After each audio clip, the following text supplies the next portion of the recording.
Okay, here's the fun part. I actually get to explain to you now the principles of cold email copywriting. So, this is the version of the cold call, but kind of a lazier form, but it's still extremely effective. Now, we're reaching out to people who have never heard of us. So let's picture yourself. Someone reaches out, they send you a cold email. What is your immediate thought? Mine personally is scam alert. This person is a scammer. So you were a scammer until you could prove otherwise. How could we prove otherwise? There are plenty of ways. If I copy someone's domain over, so if I have here, Logan at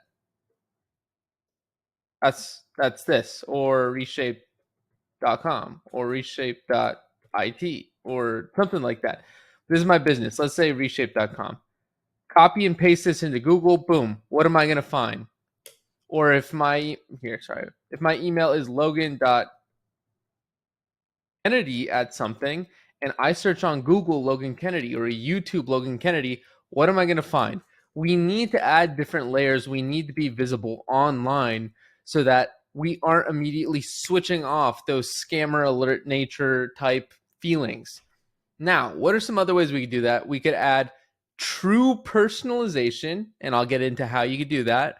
Real personalization, not just some crazy mumbo jumbo like, oh, I heard you're in Boston, go Bruins. Like, no, like real stuff. Like, hey man, I love how Forbes published you and said you're the most motivational speaker in the Northeast.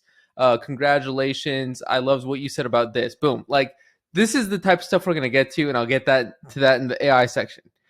Now, what are some of the reasons I love cold email? Well, I love cold email because it is so extraordinarily easy to ignore.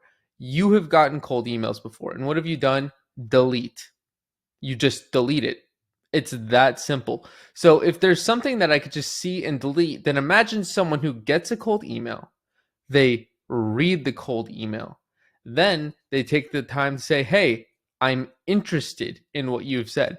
Think about how deep their pain points must be to go that far. So the key is to highly personalize and to hit a specific pain point on your target that is so deep that they feel the need to respond.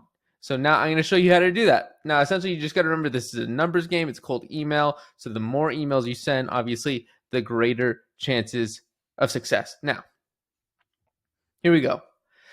Keep in mind that the goal of cold email campaigns isn't to make an instant sale. We're just building a relationship here. So the goal of cold email is to continue the conversation off of emails. Like, we don't want to close a deal on emails. Obviously, when it takes someone on email to a call where then we could move forward. But right now we're just relationship building. So we are establishing ourselves as not a scammer and someone who could actually help them. So we take them from here, the email, to here, a closed client or deal or whatever you have, software, anything. Now, the higher the quality of the first contact, the more likely you are to successfully kick off your business relationship with that prospect. So that's why I preach so much actually taking time to personalize when you're sending these emails.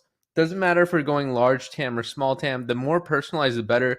The more effort that we put on the front end, the better the client relationship will be on the back end. That's just something that you have to keep in mind. Now, the truth is that writing good cold email copy isn't about being the most creative or talented writer. This is not direct response, people.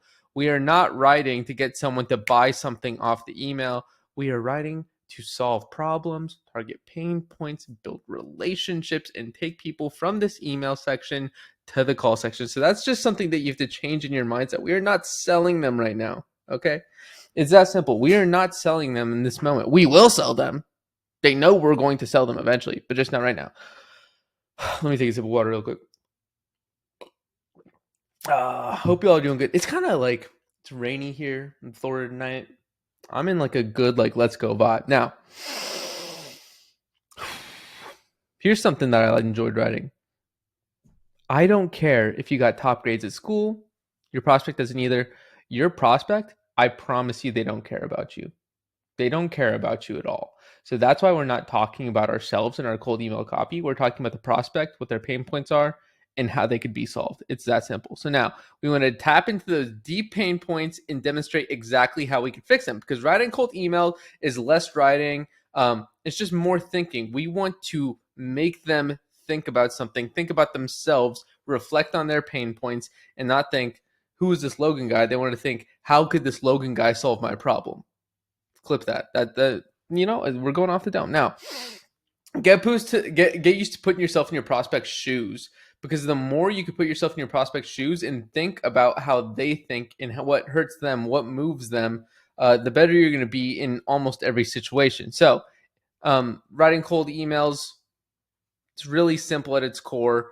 We're just trying to tap into these pain points, show personalization, move them on to the next step. Now, here are some things that you should think of before you write anything. Like, we have not written anything yet. Let's think of this. What are they feeling? What are the general pain points? How could we help them? What would they want to read? That's a big one, because targeting an IT person and targeting a marketing firm, they're going to want to read different forms of copy. They're going to reflect on something differently. So what does your prospect want to hear? What would they read? What would they respond to? So what is the pain point that would get them to respond? And what could I do to catch their attention? We're going to go over all these things. So getting yourself in this frame of mind when you sit down and you're ready to write your emails, it's going to help you a lot to build messages that resonate with your prospects. So the hard truth is, while you're writing, you want to keep in mind, again, people do not care about you. Don't talk about yourself. Talk about them. Now, they have a problem and they want to know how it could be solved in general. Let's not tell our life stories. Let's keep these emails short and sweet, quick punch, get in, get out, extract the information. Let's roll. Now, this is a big one. People didn't ask us to contact them. Just remember, like, a lot of people aren't ready to buy. So don't be insulted if they're not ready to buy your thing, because they never asked you to reach out. You're going to have some thick skin here. And even if you think, or if it is true that what you have is extremely valuable, you can't be insulted that they don't want the value, because at the end of the day, they didn't reach out to you. You reached out to them.